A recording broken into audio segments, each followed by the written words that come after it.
All right, good morning. We are here for the Legislative and Human Resource Committee meeting. We'll call this meeting to order. First item on our agenda is public comment. If there is anyone here that would like to address us, please limit your comments to no more than 3 minutes. How you doing, everybody? My name is D. Jones. First of all, I'd like to say, at last Kent County Board, I walked in here and I seen that you guys were putting out shirts and hats for the Green Line and for the veterans to light up green, and there's different buildings all across Kent County that are lighting up green for the veterans. And I know that you guys can go back before I even seen the green light, and then I told you that I was doing an esports competition at the National Guard base to raise awareness for those same causes. And so before I actually walked in the Kent County Board and spoke to you guys, I seen that, but I didn't even think to say it just because I was just in shock and surprise. I believe it's just the universe. I know we all see the world different and the universe differently, but I believe it's the universe. And I got this nice hat and I got the shirt on, and that was just a really impactful thing. And I got to walk with the veterans. It was an older lady out there, and she said, yeah, we're going to be walking for the veterans, and be there, be square. And I know the ladies never forget the things you tell them, and so I told her that I'd be there, and she seen me there, so I kept my word with her and things like that, so I know she'll never forget that. And I got to walk with the veterans and everybody, and I got to speak to Kent County Sheriff's Department, and they pulled up with the at my esports competition, and I was able to get some engagement with police and community relations, which I believe is very important, especially with all of the violence that's been going on, especially on the south side over there in the Burton Heights area, where there were a lot of shootings. I actually have a friend that I'm going to city council with and speaking to him today that actually grew up in the neighborhood, and I know people directly that stay in that neighborhood on Horton Avenue.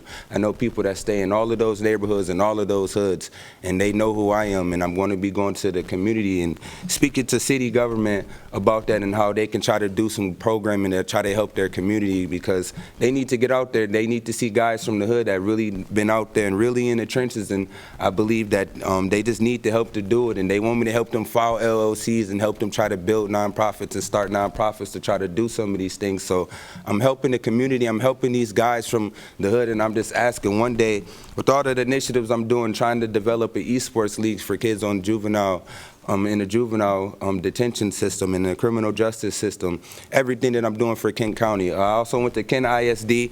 I spoke to Kent ISD board. It was the first time I spoke to the board there, and they let me know. A guy walked up to me and said, hey, we're doing a large esports conference here at the Kent ISD building because there's a huge interest in esports here. And I was like, oh, I just couldn't tell you how I felt, but I feel like there's going to be good things that's going to go around from Kent County, and I believe the work that I'm doing is going to play a huge role in being able to change some of those things, and I hope that you guys really potentially support those initiatives in the future. Thank you.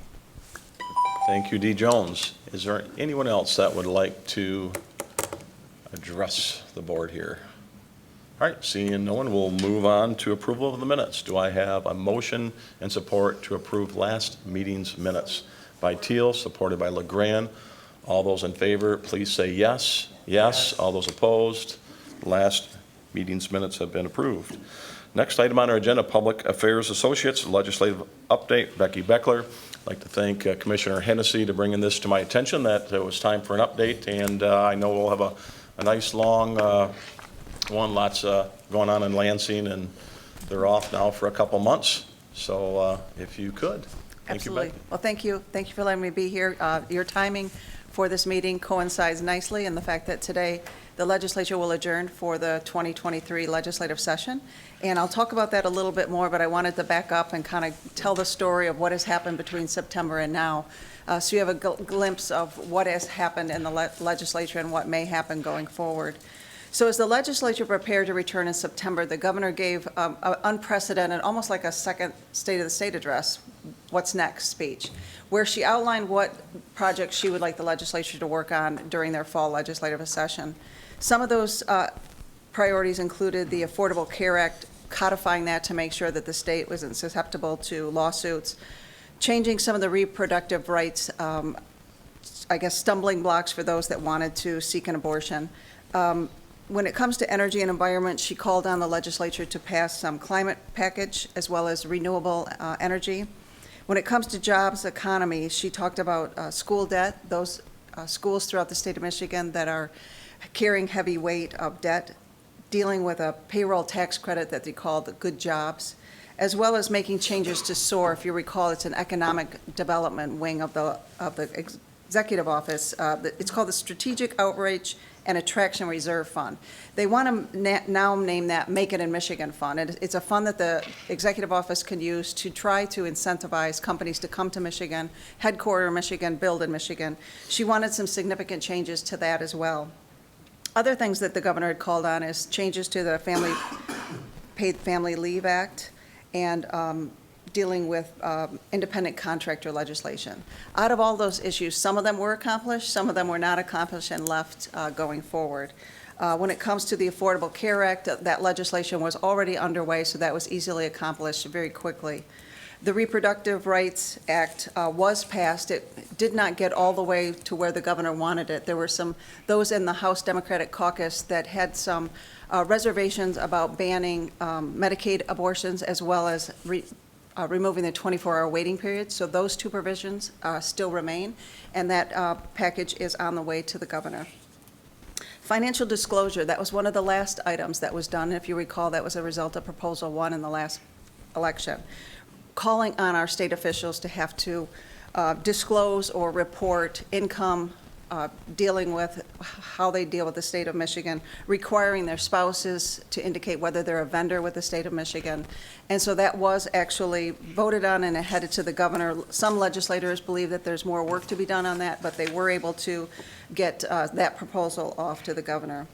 The climate package or the clean energy package was passed, and it's on the way to the governor, requiring the utility providers to rely on 100% clean energy by 2040, so it gives them 17 years. It also deals with solar siting authority, and that was something that was an issue with local units of government, and I know the Michigan Association of Counties was working on this. It basically takes the authority for siting of solar and wind energy and takes it to the MPSC. So there's very little authority that is left for counties when it comes to regulation of those two items.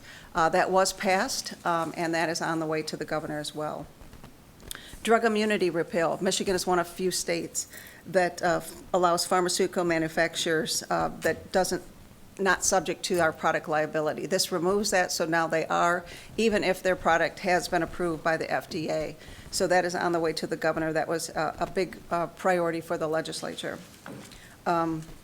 Teddy's Law, which is something that actually the legislature waited on the last day for that, and I didn't quite know what that was, so I had to look that up. And it would require research facilities that use dogs and cats for research purposes to offer those animals that are no longer used for research to animal protection shelters. That's something that several legislators had as a priority, and that was one of the last pieces that was done before they adjourned. Juvenile justice package, that is a package that we worked on quite closely among counties to make sure that it was in an appropriate spot. And there are actually some very good things that happened for the counties as far as increased reimbursement for the child care fund and other significant changes. So that is also on the way to the governor's office. There are a couple of bills that are actually specific to Kent County that we were able to get accomplished before they adjourned as well, and thanks to Representative John Fitzgerald, who was the sponsor actually of both pieces, so we're grateful to him for his leadership. The first one was adding a 63rd District Court judge to Kent County, so that is allowable. And then there was the lodging excise tax that passed the legislature, which also has a great benefit to the county as well, and also sponsored by Representative Fitzgerald. So two priorities of the county were accomplished in a very, very short period of time. And so we're grateful for some of those items that were accomplished. And now it comes to what's next for the legislature, and I wanted to come back to the legislature adjourning. Today's their official day to adjourning. It doesn't mean that the bills die, it just means that the legislature adjourns and they will not come back for the rest of 2023.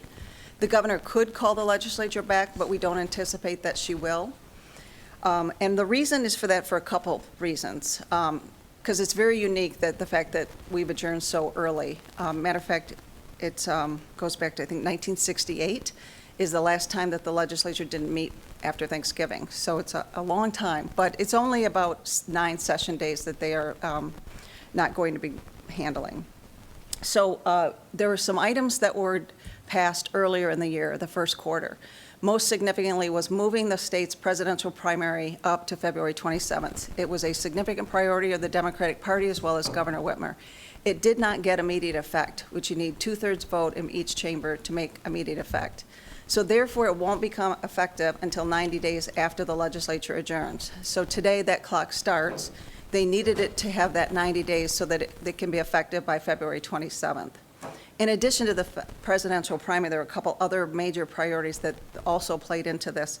The pension tax credit, if they didn't have that effect sooner, some of the seniors might be confused as to when they submit their taxes and how that might look. The EITC tax credit, the legislatures wanted that to become effective as quickly as possible to help some of those residents. The gun violence prevention package also didn't receive an immediate effect, and the Senate Majority Leader Brinks mentioned in her closing comments that that was a priority for her, that those take effect as quickly as possible.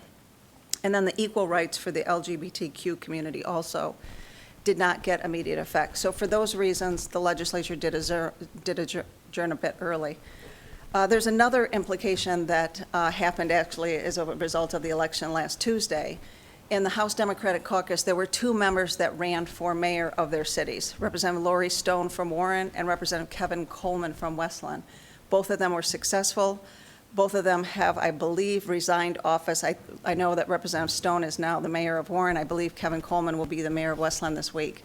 That now takes the House to a 54-54 tie. So you need 55 votes to pass a bill. So in order for either caucus to pass anything, they will need the support of at least 1 member from the other side. If you've been watching state politics, you know that in the House, they don't work very well together. So that is a challenge moving any piece of legislation. There isn't really the spirit of bipartisanship that I think you see in the Senate. It's a little bit more contentious. So what we don't know is what happens when the legislature returns on January 10th. It'll still be 54-54. We're uncertain as to when the governor can call a special election for those 2 seats. I think originally, common thinking was that the primary would be January 6th and the general would be March. However, with the new election rules, there's some confusion as to when that can happen, and it might not be until actually May until you can have that general election. So if the House Democrats don't feel like they can actually have a vote on the floor, it could be May before there's any House movement on the floor. They still can have committees. The governor will still give her State of the State in January. She'll still deliver a budget in February. Committees can put things in place, but we may have a slower start in the House next year. That's still to play out. They might be able to work things out. I doubt it. So we'll see how that plays out. But that's what's going on in Lansing, so we do have somewhat of a reprieve to get ready for 2024. It's a great opportunity to educate legislators and get bills ready to go for the next year. So I would be happy to answer any questions that anyone might have. All right, thank you, Becky. Commissioner Baker. Yeah, just, could you just summarize what was in that juvenile justice reform quickly? Oh, boy. Yes, I will try to do the best I Okay, can. So I do know it increases the child care fund reimbursement rate, which is important to the county. It modified the child advocate responsibilities. It also changed the system, how that operates as far as just how the general operation is. So it was it was several bills, very complex. I'd be happy to send you all of the details of that through the analysis if that would be better. But I know we were watching, especially for the reimbursement rates and some of those items that were important to the county. So I was kind of laser focused on those items, but I'll get that to you. All right, thank you. Commissioner Diaz. Thank you, Chair. So a couple of quick thoughts, quick as I can. On the one hand, I am concerned that I've started hearing that the Michigan Department of Transportation is planning on making big changes to 131. And I do feel that by simply, what I've seen them propose, if I'm not mistaken, is removing the exit ramp for MLK Drive, and then expanding 131. And I do feel that by simply doing that, the legislature would be missing an opportunity to really make investments into the future of public transportation. I know that I've seen some representatives say that they are working on bringing forward a light rail bill in the next couple of months. And I do feel like that should be a larger conversation that should be had, in regards to how people are going to be moving back and forth along 131 and in our county. Secondly, if I'm not mistaken, the Michigan Supreme Court is going to be releasing their decision sometime next year, I would imagine early next year, in regards to the minimum wage ballot proposal that went through a couple of years ago. And we're not sure how that's going to come out yet, but I do feel that would be an opportunity to raise the minimum wage even more. I mean, that, if it goes into effect, I think would raise it to like $13 an hour, $14 an hour. That's simply not enough. I graduated high school in 2016, and back then we were talking about a $15 minimum wage. And after a worldwide pandemic and inflation running out of control the last couple of years, it's no longer enough at all. Lastly, surprise to nobody, I think it'd be great if the legislature can have more conversations around specifically HB 4893. That bill would save our county, if I'm not mistaken, based off of what administration mentioned during our budget season, over $20 million. If it were in effect this year. And so I think that we do have a couple of real opportunities for us to make investments the next year, even with a legislature that's probably not going to be as effective or functioning as well as it could be. So hopefully they, given that they probably won't be able to pass many things in the House, hopefully that'll give them an opportunity to listen to our concerns a bit more. So I would appreciate if you can take that back to them. Oh, absolutely. Thank you. Thank you. Thank you for those comments. All right, any other commissioners? Commissioner Hennessy. Thank you for coming here. That was certainly worth waiting for, to hear this very comprehensive type of report. The Michigan Association of Counties had some problems. I think it was with the solar wind proposal, the one that will, make the decisions at the MPSC. And one of the things I've been hearing is that it could be bad for agricultural land. How do you see, how do you see this legislation as being written and its possible impact on us here in Kent County? Yes, so we work closely with the Michigan Association County regarding this proposal. The struggle is that the way the bill was written and sent to the governor, the counties really have very little say in solar and wind siting. So other than accepting an application, and if the application is submitted incorrectly, there is an appeal process that companies could really just jump over the counties. So it would be the MPSC that would be determining where the solar and wind facilities are going, and it really would not take into impact what counties have done as far as allowing what areas they have allowed these sites to put them in, or what they are not doing. So it takes the role of the counties totally out of the siting process and gives it to state government. So that was very problematic to the counties, because really we have no authority. That they're able to put them wherever they want them. Who has to appeal it? Who would be open to appealing it to it has to be an appeal to the MPSC? They could, if they were not Who's happy. It would be businesses that are applying for solar siting or wind siting. It would be those business entities that come to the county Okay. wanting to place their product in the county. If Okay. they don't like what the county's response is, if there isn't a good give and take, if you will, they could appeal to the state. Okay. And the state would then take over the process. Okay, so we can initially say no still? You can, but that would guarantee an appeal by the business community to go to the MPSC. And that was one of our concerns, is that you've really taken away any role of the county government, of local governments, as far as placement of wind and solar. Thank you. All right, any other commissioners? Becky, the independent contractor legislation, what exactly is that, and what does that do, or what are you hearing on that? Yes, that is a regulation that would, I'm trying to come back to that because the chair promised that he would not move the bill, so we kind of put that in our back burner. But independent contractors, so if I'm a CPA hired by a company, there are certain guarantees that they would be allowed.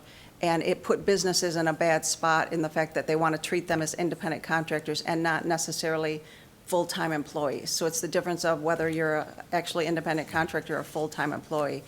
It was problematic to all of the businesses. The Michigan Chamber opposes it, numerous, and the chair, Representative Hodsma, indicated that he did not want to move that forward. Okay. All right, good. Any other comments or questions? All right, thank you, Becky. Appreciate the update, and I'm sure we'll see you first quarter of next year. Great, thanks so much. All right, thank you. All right, next item on our agenda, Kent County Community Action Performance Measurements Review. Gustavo, nice to see you. Good morning, everyone. Good morning. Not sure how this works. Usually have someone do this for me, so I apologize. My name is Gustavo. Let me move that down just a bit. Oh, perfect, thank you. I promise I'm not technically challenged. I try. My name is Gustavo Perez. I've met most of you in person. I have yet to meet some of you, but I'm sure we will get to know each other as I continue my journey as your Community Action Director. I've been here for now 1 year, so it's official. My team has finally accepted me. I got a shirt and everything. So really excited about that. I'm here to talk to you about how 2022 came out for us.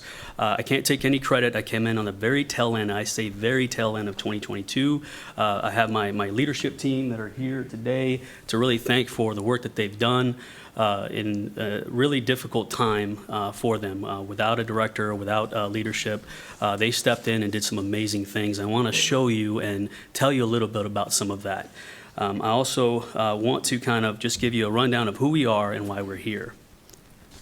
So presentation overview, again, who we are. I want to share with you some strategic goals from our most recent strategic plan, but also our key performance goals and some of those key performances, our community impact that we have here in Kent County, where we're headed, and some potential challenges and some solutions that we have in mind. So who we are, our mission is we strive to assist Kent County individuals, families, communities to achieve lasting economic security and move out of poverty. We have 4 major program areas. Housing services really is our housing commission, which offers family self-sufficiency. We have over 500 vouchers that we allow or work with landlords to house individuals with low income and make sure they stabilize. Our family self-sufficiency program graduates several individuals every year so they can move out of needing a voucher. Emergency services is more of our immediate impact, immediate services where we find a lot of people needing utility assistance, rental assistance, mortgage foreclosure assistance. This is to meet the immediate need. There's very light case management in this program area, but that is something that we're expanding on. Community development, which a lot of you are familiar with, is where we invest in public infrastructure and our partners or nonprofit partners, service areas. We also have investments in affordable housing, maintaining and retaining affordable housing. And last but certainly not least is our senior services programs, where we offer intense case management for individuals age 60 and older, transportation services, weatherization services. We also offer an array of program services on site. We have a full kitchen, congregate meals, meal delivery. We make sure that those that are aging in place can do so safely and healthily and with support. Some of our strategic plan goals. This was from our most recent strategic plan that was done about 2020. We are be recognized as leaders in the fight of poverty. Our second one is to provide services that are equitable and accessible, and also respond creatively and effectively to the changing community needs, which we've seen over the course of the last few years has been pretty dramatic. We're also working to make our services more holistic and person-centered. We want a no wrong door approach. We want people to be able to come to us and get the services they need without having to go through a lot of hoops. Some of our performance measurement goals, we want to prevent housing or housing crisis through emergency services. We want to support healthy, safe, and stable, cost-effective, and accessible housing for residents with low income. We want to efficiently and effectively operate our HUD grants through community development. And we want to offer high-quality services to those individuals age 60 and older to support their health, wellness, housing, and transportation needs. Some key performances, and this is some of the things that as I came in and looking at the impact that we have, I was like, this is amazing. Over the course of the last few years, we've increased the amount of food boxes we provide to Kent County. This is a county-wide service. We have over 51 distribution sites for our family food box. We have over 31 distribution sites for our senior food box. And we can't do this without our volunteers and our partners. But you can see that there's been a gradual increase, and just here in 2022, over 85,000 food boxes were provided to Kent County residents, and we're looking to match that or increase that. We're already on pace for that. Another thing that we've been advocating for a long time is our payment standards for our housing commission. Recognizing that rents have increased over the last few years, we have been trying to work with HUD to make sure that we're on pace and making sure that our vouchers are allowing individuals to stay in an affordable home. And again, we have over 500 vouchers right now, so as you can see that the amount or value of our vouchers has increased over the last few years. Another area that I'm very, very, very proud of and happy to work in is our work in affordable housing with retaining and sustaining, creating affordable housing. We've been able to work with our partners to make sure that we repair homes so people can stay in their home, and it's affordable, it's safe, it's clean. We're also working on developing some new affordable housing. It's a small portion of what we do, but we are investing in that area as well. And you can see over the last few years, we've also increased that. The amount of transportation has been a hot topic, especially since I know I've been kind of taking a deep dive into it, and specifically for our seniors. And so we've recognized that this is a demand that continuously seems to grow every year, year over year. We've asked for more funding. We've looked at opportunities to make our program more efficient and effective, and our program manager, Rachel Kunith, has worked really closely with our funders to make sure that we can meet the increased demand, and you can see that the number of rides we've provided has gradually increased over the last few years as well. There's a trend there, I think. Some of our, who we are by our numbers. So our 2022 annual report, I won't go over everything here. What I want to do, you'll see the number over 87,000, almost 87,500 individuals have been served here in 2022. I want to share with you a few of the stories about some of the people that we serve. I want to tell you about the individual who was an elderly gentleman. His home was on the verge of being condemned. He didn't have a working bathroom, didn't have a working kitchen, needed a new roof, did not have the means to do that himself. Our repair program came in through our community development dollars, and we were able to restore his home, get him a working bathroom. We were able to save his home. The fact that he was able to stay in place in a safe home is why we're here. It's what we do. The tears coming down his face as he embraced our team members after we were able to show him his renovated home is what drives our team and what motivates them every day. I want to tell you about the single mom who was on our voucher program for 6 years. She was raising 6 kids on her own. During that time, she got her degree, became an educator. She qualified for a mortgage assistance program. We were able to get her, convert her voucher into mortgage assistance, and over the course of 15 years, she worked overtime and worked different jobs so that she could pay that house off in 15 years. And her 6 children, they graduated college and are living on their own. She changed the trajectory of her life, her kids' life, and her grandkids' life. I want to tell you about the senior that was too embarrassed to use a walker. This was going to be a new transition for them. It was going to be a difficult transition for them. Our team was able to restore some dignity and some confidence in that person by decorating that walker. And now it's the talk of our office because they're walking around using it everywhere. And that's why we do what we do. We can show you the numbers, but there's not just numbers, they're people. And that's why we exist. Our community needs assessment, which wrapped up earlier this year. One thing I want to take away, the biggest thing is that I want to show you is that just under 62,000 households in Kent County are housing cost burden. This came from a study through a consultant that we had, and they took all the information from various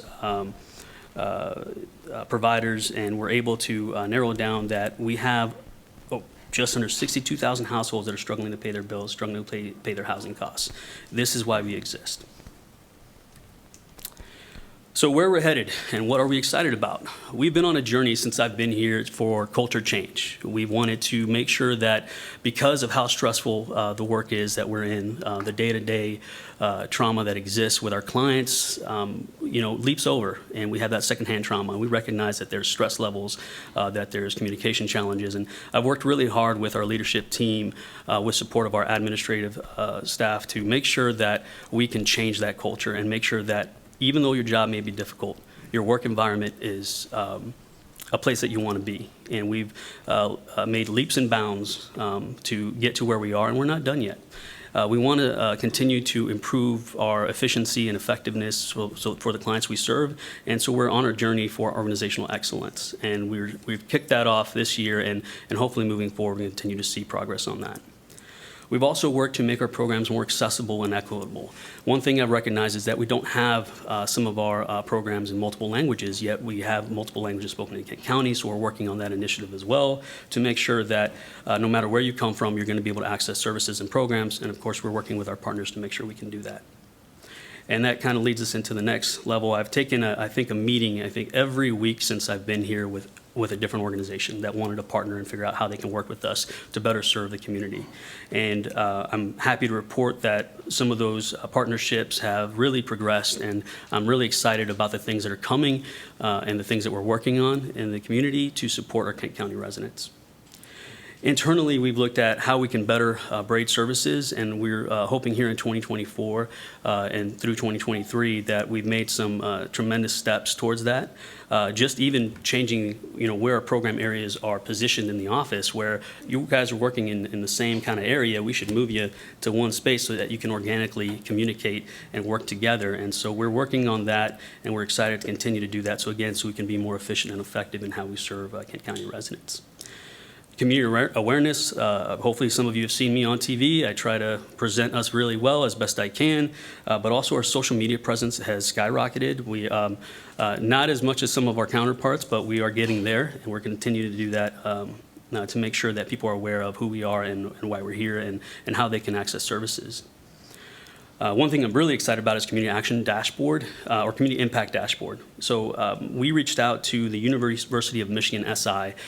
They had a proposal request for a project, and so we were selected. So we have a group of students, they're seniors.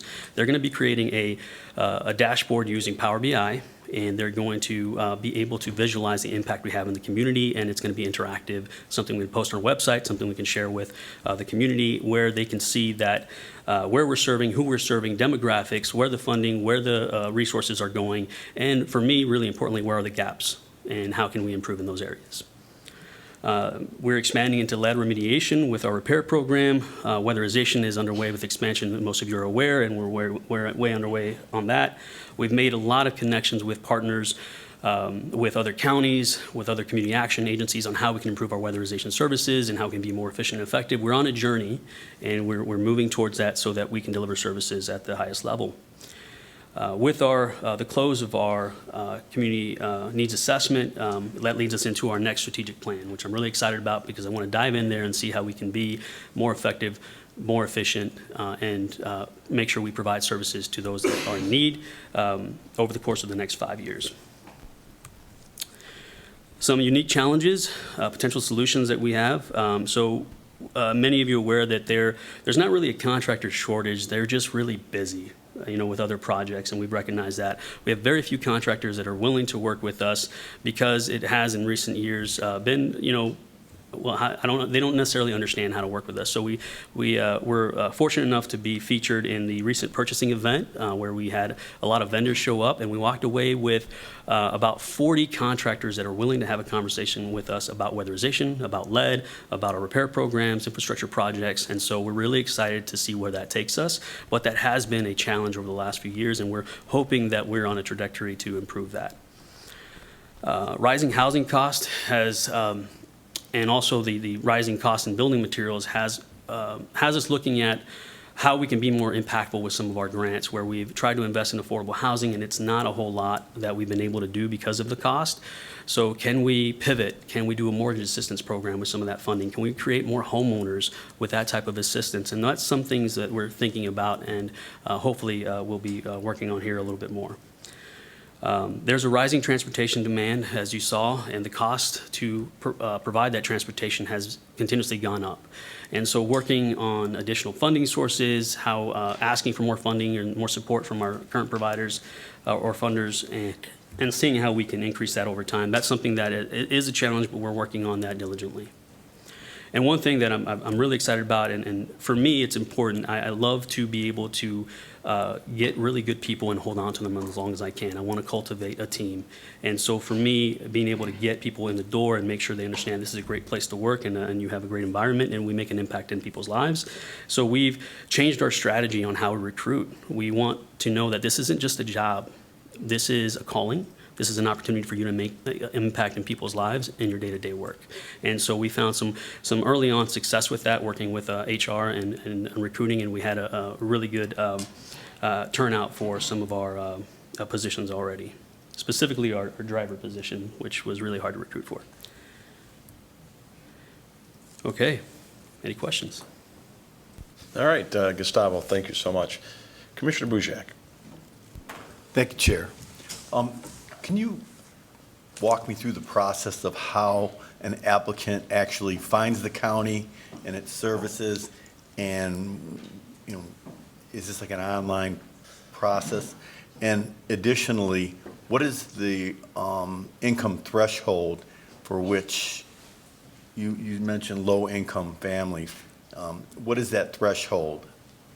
So right now, we have over 31 different funding sources, and so each of them have different thresholds for income eligibility. We have some that are more flexible and allow up to 200% the poverty line, which most families fall within. We have some that are up to, up to 80% annual median income, which again, a lot of your working class families will fall into, and then your lower income families as well. But we have some programs that are a little more restrictive that are about a 50% annual median income or less, which means most of those households don't necessarily have an income. And so we have pretty much programs that can fit most of your families that are struggling. And how do they apply? Where? Well, we have, right now, they can find a lot of information on our website, and we've taken the time to update that so there's more efficient information. As I mentioned, we're going to be more accessible with providing different languages, and so that's something we're working on. But right now, most people call us or they walk in, or they're referred by our partner agencies. We work with 211. Yeah, and I'm glad to hear you have a variety of programs, because I had some constituents who looked into the ALICE program, and when they did a review of their financial income, they found out that they were like just slightly above whatever that threshold was, and so they were denied the services. And I'm like, well, wait a minute, you know, if the threshold was $30,000 and you made $30,001, you know, what's the difference between, you know, one? So I'm glad you have different programs to look at different varieties of situations with families, because, you know, just to have a flat rate, you know. You're talking to me like we're best friends, Commissioner, because this is one of the things I'm very passionate about. There's not enough flexible dollars in our community to meet all of those income qualified individuals. The eligibility, I mean, it can cut you off. If you're $1 over, you won't qualify. So how do we, secure those gaps? How do we close those gaps? One thing for me is we've been advocating in the community for more flexible dollars so that we have a little bit more room for those families that are just over that. One fund that we do have is our Walk for Warmth Fund, which is coming up in February 10th, and I hope that you all be there, because that is an area where we are able to raise some of those flexible dollars, and we can catch those people that just are not able to qualify for any of those federal or state dollars that we have. We're able to help some of those families with that fund. Thank you. All right, Commissioner LeGrand, I believe. Thank you, Chair. You mentioned that you were trying to ensure that the value of your housing vouchers are rising appropriately. And I'm wondering, how do you do that? You can't just Those are, wave your magic wand and make more money. So I'm just wondering, how do you do that? Where does the money come from? I tried to wave a wand. My wife thought it was funny, but I was hoping it would work. Really, it's just advocating with HUD, and they have continuous payment standards that go up every year. We received actually one in between those years because we were, along with other PHAs and housing commissions, were advocating for it. And so that's one way, is to advocate for that to go up, but also just even communicating with our landlords and what they're seeing, and then our clients and what they're seeing as far as expenses. So I think that's a way we do that. You'll see a gradual increase every year, so we're happy to see that, but we've continued to advocate that over year. But that money is all coming directly from HUD, or are local dollars going into these vouchers? Those are federal HUD dollars, It's yes. all federal HUD. Okay, great. Thank you. Commissioner Hennessy. Thank you. I would like to, compliment you on your leadership in the last year and the work that is being done. And to draw attention, you've been a good partner for us in the senior millage program. And I want to draw attention to one program you didn't happen to mention here, but is in our written report, and that is your meal program, and where you've provided just under, in 2022, provided just under 19,000 meals, and that these are really done and geared to the Latin American community. And I think that is a singular type of program for us to offer here in this community. So I wanted to take note of that. Another one that you're involved with, along with a lot of other partners that we've talked about recently, is the EITC. And that soon will be starting up. And perhaps you can talk about that, and I have one other issue. Yeah, sure. So yeah, one of the things that I found, and I'm Latino, and so walking into our congregate meal setting or dining hall, you're going to hear some Latin music playing. They're going to be playing dominoes, which it's a serious game. So if you sit down, you better be ready to play. You're going to go into an environment where they're talking mostly Spanish, and they're not all from the same areas. They're from different parts of the world, and so the fact that they're able to communicate and have laughs, and it's a really great environment. And again, our program manager and her team do a phenomenal job of making that a welcoming place. The foods are Latin inspired, and it's really good food, and we get a lot of people coming back because they will tell us when it's not good. And so we want to make sure that they feel at home and they feel welcomed with us, and that they have events and activities, and they can have that ability to socialize with people around their same age. I will say we had a prom, and I walked in, and then we're dancing and everything, and I just meant to say hello and say something. I had to dance with at least 4 or 5 different people before I could walk out of that room. But it is something that's near and dear to my heart, and we're partnering with the Hispanic Center and other partners to be able to make sure that we provide as much services to our aging population as possible. So really excited about that. I believe the other program referencing is our recent emergency services fund that's going for seniors. Is that correct? The EIT? Is that the one you're referencing? Oh, your EITC, you help the low-income tax, Oh. low-income people yes. file their taxes, and that is, there are a lot of sites around the county, but I think it's worth bringing attention to the fact, since we're at the end of a year, that this is something that will be beginning again. Yes, and so this year we just were notified Davenport University didn't apply for that fund, so we're not going to be a site this coming year, but we're having conversations with United Way and with Davenport to see what we can do for the following year. Oh, you're not going to be a site this year? We're not going to be a site. We just found that out, unfortunately. So Davenport will be making that announcement, and so that was one thing that we're now having to make sure our clients are aware. So that was a challenge for us.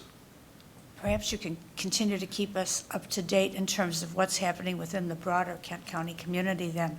I did know that Davenport had not applied, but I thought that United Way was going to be able to absorb everybody, but that's a lot to absorb as well. It is. And I hope you were able to connect with United Way. I know I tried to connect you with their chief operating officer to make sure that you were a way to get you connected to 211 still.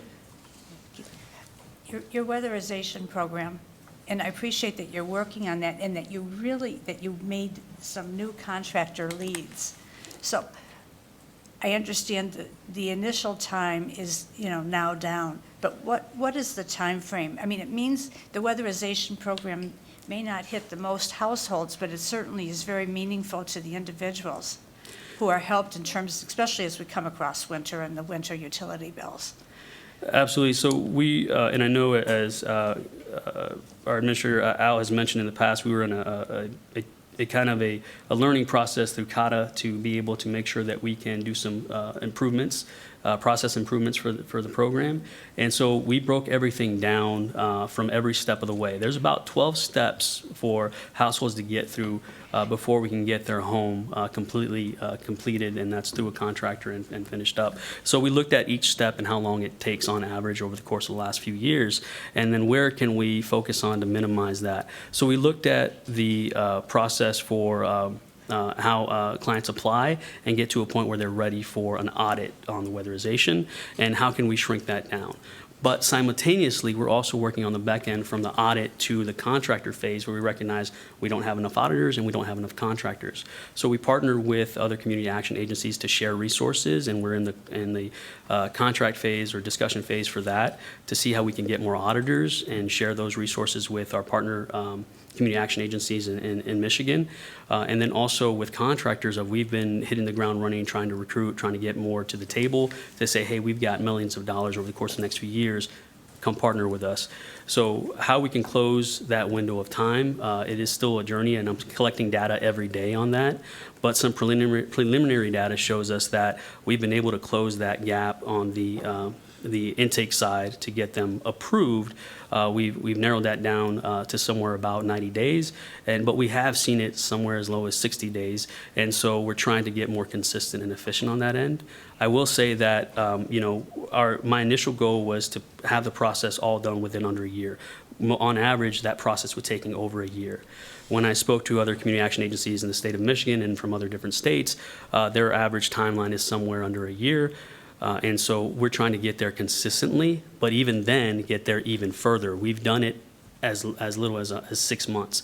And really, that has a lot to do with the contractor. So if we can get that phase narrowed down even further, we're going to see a lot more progress. We're still on a journey there, and I'm going to continue to work on that because I know how important it is.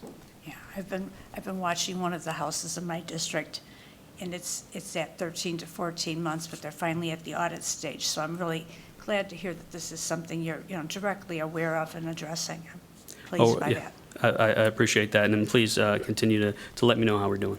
Thank you. Commissioner Diaz. Thank you, Chair. Thank you, Gustavo. Definitely want to echo some of what was said already. Just in the year that I've been on the commission and being on the KCCA governing board, I can see how much progress had already been made and a lot of the good work that you all do. I did have some just one particular question, and then the other thing I was hoping that we could go back to one of the slides in your presentation. But in regards to I think one of the slides was the affordable housing units rehabbed or built, if I'm not mistaken. Those were continuously going up, and there was an increase in 2022 as well. But do you have an idea on how that's going, or how that went, or is going in 2023 to this point? Well, I'll refer it over to Chad. Do we know what pace we're at right now? Sorry to put you on the spot. No, that's no problem. Yeah, currently we have 8 units that are up for sale. Actually, 2 of them closed last week. They were rehab projects that were large-scale rehab projects. So where we invested about $100,000 of federal dollars into the project, but the nonprofit developer invested another $110,000 to $150,000, so $250,000 just into a rehab project. And then we have, and those 2 homes, actually one sold last month, and one actually sold last Thursday to new home buyers. And then we have 6 units that are currently up for sale.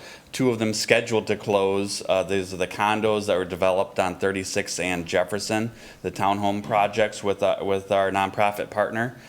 Each one of those, the investment to build one of those units is about $300,000 a piece, where we kicked in, I think it was around $150,000, $160,000 of that. But the home buyers are buying those, taking out a mortgage for around $170,000, $180,000. So much larger investment to construct or to rehab a property, which is why Gustavo mentioned we're kind of looking back at our affordable housing program to see if we can make a bigger impact and get more families housed into affordable housing by transitioning, instead of investing $100,000 or $150,000 of our federal dollars into one home, perhaps we can do a down payment assistance program and stretch that out to 4 or 5 families, you know, by helping them buy down interest rates or closing costs. So the numbers that you see there, you know, roughly each year, 6 to 8 homes that we're doing are kind of part of the home buyer program, new construction or large scale rehab. The other portion of that is our rehab program, some of that we do in-house, about a dozen to 24 houses a year in-house. And the other portion of that, about 110 to 130, are done through our one of our nonprofit rehab partners. Thank you. I appreciate that. And, you know, I'm not an economist or whatnot, but if I'm not mistaken, the numbers have gone up so much during the pandemic years as far as people being able to afford homes, that I think now the cost is like somebody needs to make over $100,000, a family needs to make over $100,000 a year to afford the median home in the country. And that's no wonder why people can afford that. The last comment that I wanted to make, and if we could go to the slide that had the community needs assessment, because I really think it's important to spend a little bit of time just mentioning this. 1 in 3 households live within the ALIS or poverty threshold, meaning that they essentially are living in poverty or one $200, $300, $400 bill away from living or falling underneath that line. And as tough, I just really want to make this point to my colleagues, Mr. Chair. As bad as some of these numbers may be, we can only expect these numbers to get worse moving forward, because these numbers were essentially being held up by a lot of the federal funding that was flowing through during the pandemic. And basically all of that, or most of that, if not all of that, is gone at this point. And so the ALIS community needs, or the ALIS report is going to be released, I think, next year, the year after that. And again, they're only expecting these numbers to get worse. And so I really want to give kudos to KCCA and the good work that you all are doing. We need a lot more support from the state and the federal levels, but working with the resources that you have, I think you all are doing a great job. And so I look forward to another year on that governing board. Thank you. Thank you, Commissioner. Thank you, Commissioner. Commissioner Pakla. Thank you, Mr. Chair. And Commissioner Diaz, excuse me, set me up nicely for my comment and question here. Related to sort of where our community's at, I'm really appreciative that you're advocating for the increase in the vouchers with HUD in terms of making sure that those vouchers are going to the families and covering the costs that they have. I'm curious, as we think about the interplay between rising costs for families, as we think about inflationary pressures that happen across the country and the stagnant wages, where are you seeing the most opportunity for advocacy around making sure that our families and our communities are being supported, and how might that align with the efforts that you all are doing in terms of that advocacy to make sure that, for instance, the HUD vouchers are being increased in their cost? You know, we started looking at really, prior to coming here and even working here with the county, I was helping oversee the COVID emergency rental assistance program. And one of the things we saw that no matter how much dollars we were able to provide to families, a lot of them were able to get out of a difficult situation and stay housed. But there was families that weren't able to recover, no matter how much assistance, financial assistance we were able to provide. So we really started looking at how we can redesign prevention efforts in Kent County and working with several partners in the community and making sure that people, when they get that financial assistance, it's also coupled with really intense case management so that we can help them and make sure that they have every tool to be successful so they don't struggle. The other area is working with our landlords, better landlord engagement to see, hey, what can we work on to make sure that, hey, this is an affordable housing. We have financial assistance available potentially. Can we work on a situation where we can make this home affordable, at least for the next year for your tenant?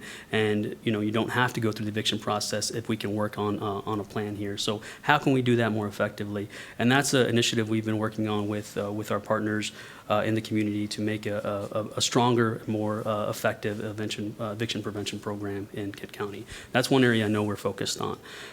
With affordable housing, and as Chad mentioned, it's the increased cost there. So how can we pivot? How can we create more homeowners if we have assistance dollars there to get them a good down payment and make sure that their mortgage payment is going to be something they can't afford? Can we do that, and should we do that? And do we have more resources for that? So I think that's an area we can always look at. As far as advocating for wages, obviously that's one area, not something we necessarily do, but we are advocates as well as a community action. And so whatever way that we can help and encourage and advocate and make sure that our clients have resources is how we can help. Thanks, and what I hear from that really is a holistic wraparound approach to this work, which I really appreciate, so thank you. Absolutely. All right. Commissioner Baker. Yeah, can you talk a little bit about the challenges of people with Section 8 vouchers and being able to use them? I know that we've had some communication around someone, but then I heard from Family Promise that some clients just can't get a landlord that will allow them to use a voucher. I will say with our housing commission, and we have a very small, tight-knit team that are very good, and we have a really good reputation with landlords in our community, and because our caseload isn't as high as some of the other housing commissions, but we do partner with those housing commissions and those PHAs. We meet regularly, actually, to discuss how we can have better landlord engagement, because we don't want someone that has a voucher, hey, here you go, here's an opportunity for you to stabilize, but now we can't find you a landlord. So we have a good relationship, at least our housing commission, with some landlords and have had for several years, and we're continuously working with other housing commissions to make sure landlords understand how transparent we can be, how good we are to work with, how easy it is for this process. And so the challenge really is, for some landlords, it can be that they just don't want the voucher because the client may cause challenges for them and it's difficult for them. We try to ease that tension. We try to ease that stress for them and say, hey, we're going to be there every step of the way. And so I will say that landlord engagement is a priority for us, and we're working on that. But I will say some landlords are still hesitant, and we're going to continue to work on that. All right. Any other commissioners? All right, Gustavo, great presentation, obviously, by the involvement of the board here and the questions asked. There's a lot that you do. Really appreciate the real life examples that you put out there. I think that we have these programs, and to hear the stories and the impact, the generational change that you make and your staff makes on a day-to-day basis, we do appreciate it, and you are making our community a better place for it. So again, thank you very much. Thank you. All right, next item on the agenda from the Administrator's Office. Al. Action requested. Recommend to the Board of Commissioners to accept the recommendations of the Kent County Brownfield Redevelopment Authority Advisory Committee and approve a resolution of intent to establish the Kent County Brownfield Redevelopment Authority, KCBRA, as required under Michigan Public Act 381 of 1996. Summary. On July 18, 2023, Governor Whitmer signed legislation to amend the Brownfield Redevelopment Financing Act, which is PA 381 of 1996. The amendment added housing development activities as an eligible use, along with more traditional brownfield projects on sites that are contaminated, blighted, and/or functionally obsolete. On August 24, 2023, Kent County Commission Board Chair Stan Steck appointed a Brownfield Advisory Committee comprised of commissioners, local municipalities, builders, and nonprofit developers. The advisory committee completed its work and submitted a report with recommendations to Chair Steck. At the November 9, 2023 Board of Commissioners meeting, Chair Steck accepted the report, determined that the advisory committee met its charge, and referred the recommendations on to the Legislative and Human Resources Committee. Once implemented, the advisory committee's recommendations include appointing a 7-member board of directors, 2 of whom will be sitting Kent County commissioners appointed by the Board of Commissioner Chair. By passing the resolution of intent to create the KCBRA, work on the steps required within PA 381 of 1996 to establish the KCBRA can begin. Kent County must add internal capacity to process applications for eligible developments engage with the Michigan State Housing Development Authority, and perform affordability monitoring. The Administrator's Office will finalize the staffing plan for the BRA. It is anticipated that fees for services will pay for staff expense. Corporate Counsel will review and approve all documents as to form. All right, thank you, Al. Do I have a motion and support? Motion by LeGrand, supported by Pakla. Commissioner Hennessy was probably on this very quickly when I believe this legislation was first passed and talked about. I think you brought it to my attention and others as well, if I remember right. So again, appreciate that. Commissioners, any other comments or questions?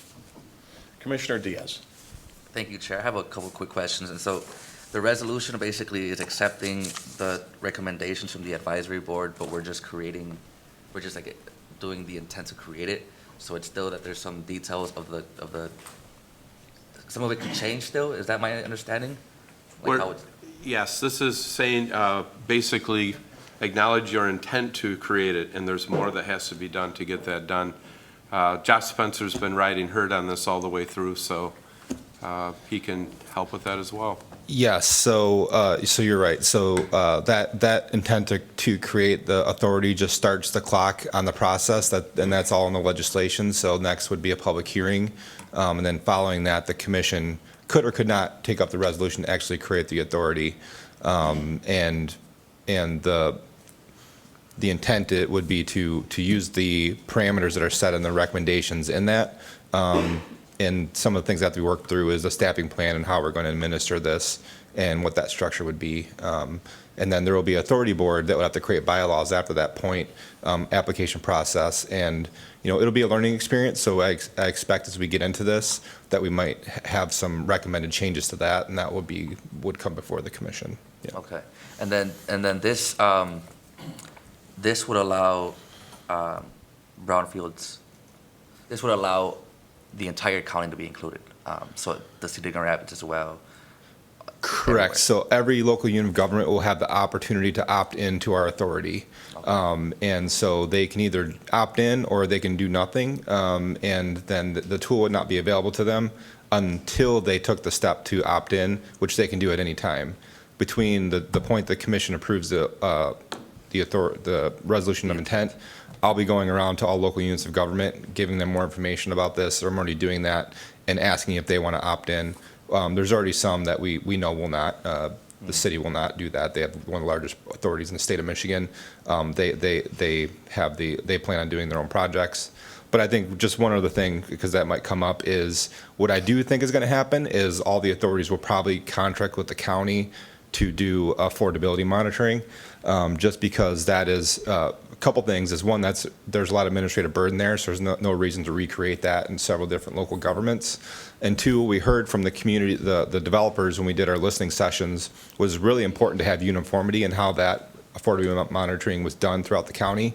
It would make the developers that are less familiar with the Brownfield Redevelopment Act more likely to use the tool to build.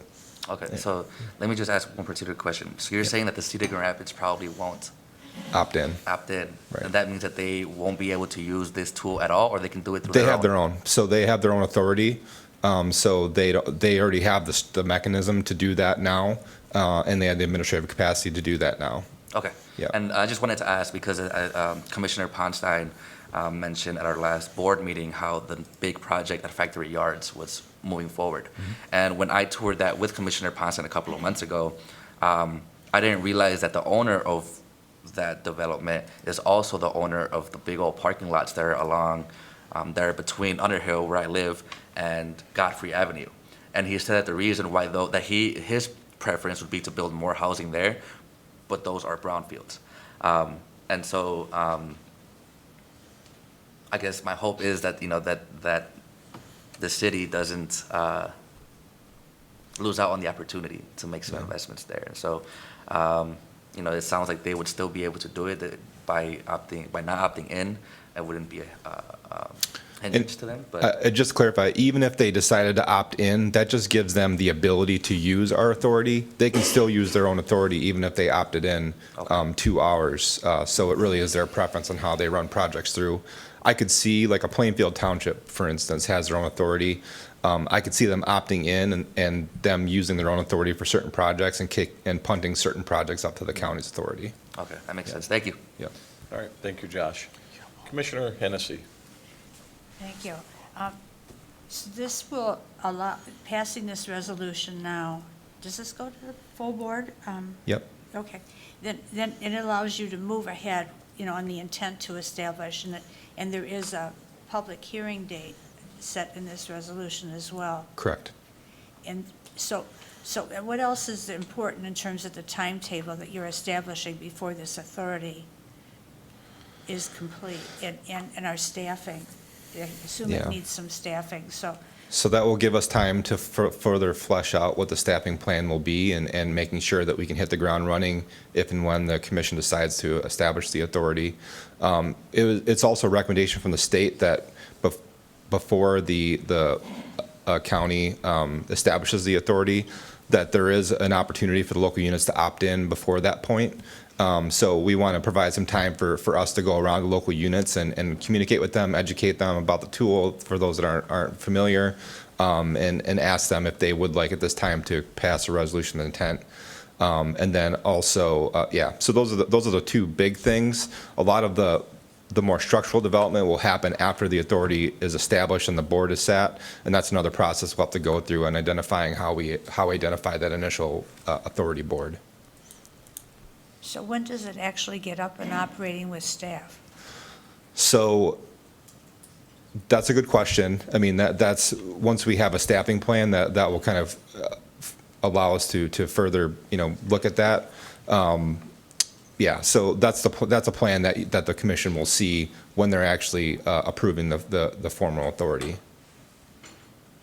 Okay. It will take, at least 6 months probably to get from the point that they establish the authority to when we're probably accepting applications. There's some more to do there that we'd have to work through, but that's what we don't want to do that before we have the board sat, if that makes sense. Yeah, obviously, this is something that's going to continue to unroll and be organized, and it's a new venture for us as a county, and so, I look forward to future reports as we move forward, and there certainly will be a public hearing in January that we'll also gain more information on. Thank you. Commissioner Bujak. Thank you, Chair.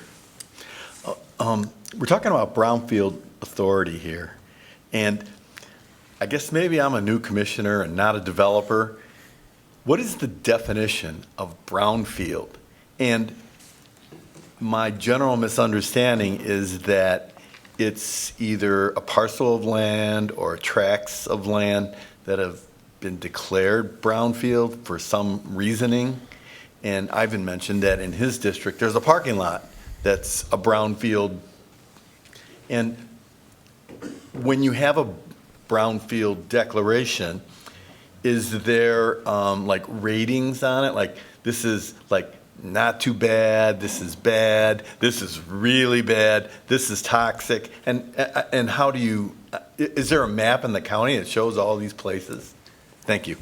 So the Brownfield Redevelopment Authority original legislation passed in the late 1990s.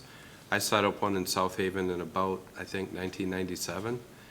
And basically, it came through the Engler administration with a number of environmental reforms to help developers and people who wanted to develop sites that were formerly usually industrial, usually contaminated, but former gas stations and that type of thing, to not be liable for the contamination if they went through a certain process to identify that it was there. So phase one environmental, you basically look at the history books and maps and talk to people and see if there was anything on the site that could have been contaminated.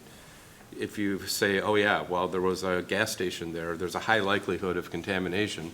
So you do a phase two where you actually test the soil and determine, what levels of contamination are there. And there's also a phase three, and then a BEA, baseline environmental assessment, is done. And if you complete that within a certain number of days of closing, then the new owner isn't liable for the contamination that's there. It was initially set up with tax credits and the use of tax increment financing. The tax credit portion sunsetted long ago, but it allowed the use of TIFA, tax increment financing, to take on debt necessary to do cleanup activities and that sort of thing.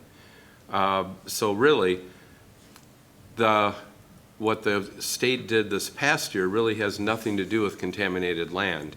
It just applied the use of a BRA for housing purposes. And so the tax increment financing tool that's associated with the BRA can be used for a housing development without it being on contaminated property. And that's why this is a little bit confusing for people. So I don't believe there's a map. I don't think all the brownfield sites in the county are known. No. Because I think they're discovered as people want to do developments and investigate a piece of land. And so I think that, no, I don't think there's anything like that. And so and differentiate between, there's contaminated properties, which is what you're talking about, and that's through the process, the phase 2, they do soil sampling is taken, and there's allowable thresholds for different chemicals, and if you exceed those thresholds, then you're considered a facility, quote unquote, and those are those contaminant properties, and then you're a brownfield. But the act also includes like functionally obsolete, blighted properties, and those are deemed that by an assessor. There's also a historic resource, which if you're on have a building on the historic register, then you also qualify. So there's a lot of, this definition has been expanded over the years, and there's no, I guess, a property's not deemed a brownfield. It's just through those items that they qualify, if that makes sense. So when I was a downtown development director in a very small community, it seemed like every property in my downtown was a brownfield in one way or another. Like we could qualify it one way or another. So if you look at industrial properties, especially ones that have been along for a while, or historic downtowns, chances are almost every parcel in that could be deemed a brownfield.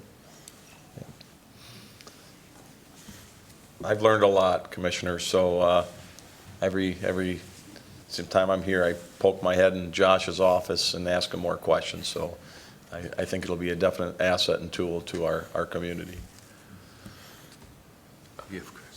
Chris, or Commissioner Pakla. Thank you, Mr. Chair. Josh, I was just curious, as I'm looking at the draft recommendation here, the 20% of units within housing properties value, do you have any background on why 20% was chosen? Is that going to meaningfully move the needle on our housing needs? Yeah, so we did some financial modeling. I mean, to some extent, that is a percentage we arrived at. We also use the same percentage for our loan fund.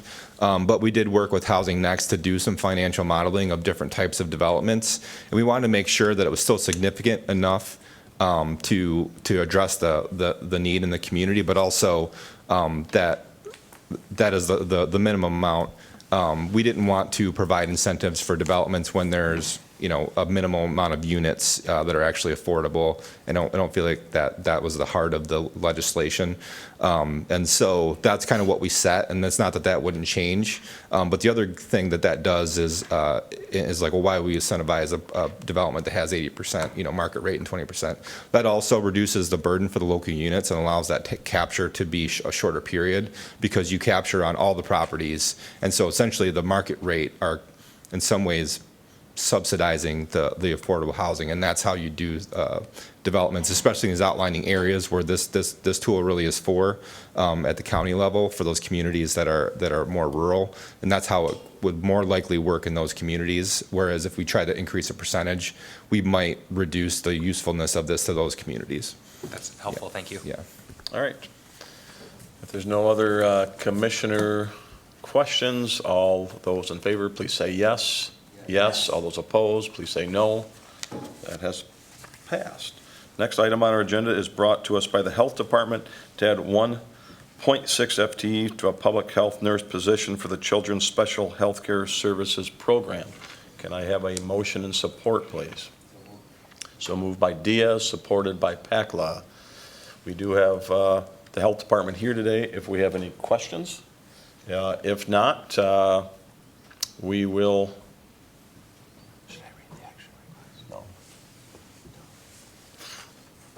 If there's no other further questions, All those in favor, please say yes. Yes. All those opposed, please say no. All right, it's been approved. Next item from the Sheriff's Office, request to provide patrol deputies assigned to Gaines Township. Do I have a motion by Teal, supported by Bujak? We do have representatives from the Sheriff's Office here today. And if there's no other questions on that, all those in favor, Commissioner Bujak. Question regarding, the questions go to you, I guess. Thank you, Chair. The question is regarding the substation in Gaines Township. There was a question about how much space is allocated there to the Kent County Sheriff's Department, and is the addition of this car and sheriff, is it overburdening that space? And is there an opportunity for me to go tour that space? I'd like to see the Kent County substation on the south side. We have our sheriff here to answer that question for you. Good morning. So we are getting very tight in the location in the basement of the Gaines Township Hall. We did just sign an extension of that lease. We did gain a little bit of floor space in that facility to accommodate some equipment. But yes, you're going to hear us say this every time we add staff, although they don't generally work out of that office. What that office is providing is a place to store uniforms, locker room facilities. Obviously, we have some cleanup that has to happen for staff sometimes, those facilities, and then the parking and equipment storage. So it is getting tight, but this can be accommodated by the space that's currently there today. All right, Commissioner LeGrand. Thank you, Chair. I just want to make sure I'm understanding that the contract with Gaines is covering all of the officer costs and the county's just on the hook for the car. Is that correct? Yes. So this is an extension of our contract program with all townships. They pay for personnel for that particular staff member. And in this context, it takes 3 staff members to meet that. They get added to a pool of township contracts, so it's actually a normalized pool so that there's no peaks and valleys. It tends up to be a pretty consistent bill for them. But our cost would be the equipment. Specifically called out in this action request is the vehicle, because we have to have an action request to add a fleet number for the vehicle. So you'll see that called out. But it would be other equipment too, like guns and uniforms and ongoing support costs for training, things like that we do pay as part of the general fund budget. Thank you. All right, any other comments or questions? If not, all those in favor, please say yes. Yes. All those opposed? That moves to full board. Next item on our agenda from the Sheriff's Office, request to provide school resource officer for Kentwood Public Schools. Motion by Bujak, supported by Teal. Commissioners, any comments or questions? This has been a successful program throughout our community, and the sheriff is here to answer any questions if we have them, and Commissioner LeGrand. Does Kentwood not have an SRO currently? They are new to our program this school year, but have now asked to add a second school resource officer to that program. So this is now 2 this fall. Primary locations that they will be the freshman center and then also the main high school campus, but they do get throughout that school district. Okay. And then I remember in the past, we've talked about how this affects your recruiting and, staffing issues. How is that looking currently? Like, you're not worried you're going to be able to fill this or Well, I'm always other worried. Yeah, okay. I'm always worried. I'm in a constant state of worry for staffing. I will say in particular, school resource programs are so important to the safety of the schools. They're also a pretty fabulous recruiting tool. Because that relationship that those officers are able to establish, it helps become a gateway to like cadet programs. We have a Metro Police Academy that we do. We have a lot of success with school resource officers creating a path to police work or corrections or public safety in general. So I'm always in favor of doing more school resource officers. our current status on recruiting for law enforcement is we're doing pretty well. We're able to fill the spots that we have open, and we're able to retain right now. So we're in a pretty good place, and we're in a lot better shape than many of the area law enforcement agencies. So I would be very careful about commenting on that in a different forum. Thank you. Commissioner Bujak. Thank you, Chair. I noticed that the request also includes the cost for a sheriff's vehicle. And my question is, do these resource officers take these cars home? Is that where they're managed? Okay, because in the last request, we have a request for a sheriff's patrol car. That one I know will be at Gaines Township. I was like, well, where's this car go? And then Yeah. I was like, does every resource officer take these cars home? And then Yes. how do you manage those? They're like on a regular schedule for oil changes. They bring them in, drop them off. How does that work?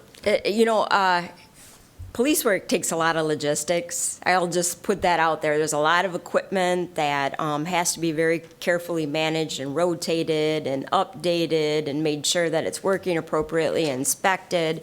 We actually have quite a bit of infrastructure in place to manage resources such as this. Specifically, a school resource officer will work such a variety of hours. They often will go home and go back to work many times over the course of the week. So it is impractical to share a vehicle when they're being used for school resource, just because of, literally a 16-hour exposure of time each day that an officer may need that vehicle. And for us to try to plan it otherwise would be difficult. Fleet Services tracks vehicles based on miles driven, just like you've got the little sticker in the top left-hand corner of your car, we also do. And if it's due for service based on miles, you're intended to take it in and get it serviced for miles. If you fail to do that, you will get a friendly reminder from Fleet Services, and then a not-so-friendly reminder from the sheriff's office that, why am I calling you about your oil change? So we do try to manage it, but again, the equipment has to be inventoried and checked, and so the officers are responsible to do that every shift, just like they would be if they were taking it out of patrol. When we do the township contracts, those are pooled vehicles. We try to make sure that there's enough extra vehicles in our fleet that if somebody is held over on a call, the next shift coming in still has enough vehicles to go out. That is kind of a trick. We almost get that right most of the time, but I have to admit that we have several occasions where irritated deputies are standing out in the parking lot waiting for their ride for the next shift. So that tends to be a bit of a delicate balance. But so we are careful about how many cars we ask for. And the only other thing, I just want to make it clear, we don't buy brand new vehicles for school resource officers or community police. We generally will rotate our primary vehicles when they're needing to be more gently handled for the next phase of their lifespan. They go to a school resource officer or community police position, and then the newer vehicles go in as primary patrol for the first 100,000 miles or so. Commissioner Hennessy. Thank you. That was an interesting little bit about the way in which you rotate the use of the cars. That was very interesting. But refresh my memory, which of the school districts, who qualifies for these school resource officers? So we have a program that was specifically designed for those school districts that are in our primary response area. And what that would mean is if there was an incident in that school, and I'd probably have you not think about a critical incident where everybody's coming, but more of the day-to-day incidents where perhaps there's malicious destruction of property and there needs to be some kind of police action on it. If that school would call the Kent County Sheriff's Department to respond for that kind of service, they are included in our school resource officer program where we share cost. And that cost is 30% to the sheriff's office, 70% to the school. Major foundation for that is, obviously, it's my responsibility to respond to those calls for service. That's part of what a school resource officer does when they're assigned there. But the balance of it really is working with the school district and creating positive relationships, that presence, being involved in problem solving with young people and the families and the way they interact with the school district. So it's a much broader thing. So the school district pays 70, we pay 30. However, if there is a school district who wants a second SRO, such in this context, all second SROs are paid 100% by the school district. We've had some, like Kent Intermediate School District, for example. They're not really our response area because they're in the city of Grand Rapids, but we do have a school resource officer that is assigned to their school based on GR not being able to offer that program, them needing that program for the groups of people that come to their campus every day. So in that context, they pay 100% of the cost instead of the shared cost. The only individuals who pay the shared cost would be those that we would have to respond to for day-to-day police work. So if I could follow up, Yep. So Grand Rapids Public Schools does not qualify because, and they have their own police unit that, is here. East Grand Rapids, I understand, doesn't qualify. They would qualify for the They program, would qualify for the program. but they would be 100% cost of the program if they wanted to. And again, so what we would ask, if, let's imagine East Grand Rapids wanted to have a school resource officer, we would consider that request in conjunction with East Grand Rapids Police Department. And we would try to decide what's the best fit. And in that context, East Grand Rapids Police Department would be the best fit because the work you do is in conjunction with the broader community. And let's say the after-hours call that happens with that student, East Grand Rapids is Department of Public Safety is who's going to respond to that. And the trigger that, oh, this is a student and this needs to be followed up tomorrow at the school day or perhaps before the school day, those are all better connections for the law enforcement agency who's responsible for that community. But again, if they don't have the resources to do that, they're not able to fill that, that's something we'll consider as a partnership. Okay, so that would be the case then here in Kentwood, where they also have their own police department? So, sounds like that would be the case, but Kentwood High School and freshman campus, they're actually in our response area. Okay. They're in Gaines Township. Thank you. Yeah. Commissioner That Diaz. explains. Thank you. Yes. Just a quick question. Do they need a second one because there's two different buildings and there's just such a large school district? Is that? I think they're very happy with the results they've had in dealing with very day-to-day kind of problems that they might encounter or challenges. I should probably more carefully state.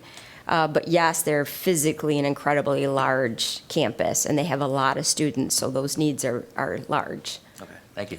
All right, any other commissioners' comments? If not, all those in favor, please say yes. Yes. All those opposed, that moves to the next board meeting. Commissioner miscellaneous, is there any commissioner miscellaneous? Commissioner Diaz. Thank you, Chair. I just wanted to let my colleagues on legislative know there is an initiative funding that was provided by the state of Michigan in their budget that just went into effect in October, where they provided $4.5 million for local governments to partner with a nonprofit agency called RIP Medical Debt that essentially buys and pays off medical debt for residents. And so I have been invited to the next executive committee meeting on the 21st, just so I could talk to the executive committee about that proposal. So I wanted to inform you all. I did send you, each person on legislative, a memo that was prepared by the administration, and I look forward to reporting back on how that went at our next meeting. All right. Any other commissioner miscellaneous? Seeing none, meeting's adjourned.